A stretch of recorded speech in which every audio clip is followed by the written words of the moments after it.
Sono parole chiare che rappresentano un'investitura ufficiale, molto di più di una semplice conferma, quella che il ministro dei beni culturali Alessandro Giuli scandisce ai nostri microfoni, ribadendo che non vi sarà alcuna retromarcia. Beatrice Venezi, da ottobre 2026, sarà la nuova direttrice musicale del Gran Teatro La Fenice di Venezia. Il ministro lo fa dal grande sagrato della Basilica di Santa Maria della Salute, a margine dell'inaugurazione del Ponte Votivo. Non posso non chiedere qualcosa sulla Fenice.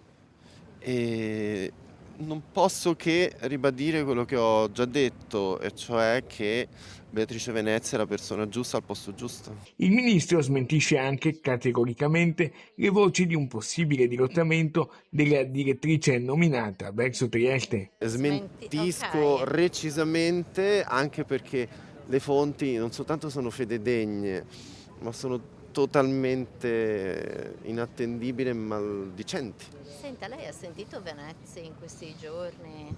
Io con Beatrice mi scrivo, la sento e ne percepisco la saldezza, la forza, l'equilibrio e l'ottima disposizione nei confronti della Fenice, che verrà presto ricambiata. Nella mattinata veneziana di Giuli, prima un incontro privato a Cacornè con il sindaco di Venezia Brugnaro, che è anche il presidente della Fondazione Gran Teatro La Fenice, poi una veloce visita alla Basilica Cattedrale di San Marco, ricevuto dal primo procuratore di San Marco Bruno Barel, per ammirare gli ultimi lavori fatti.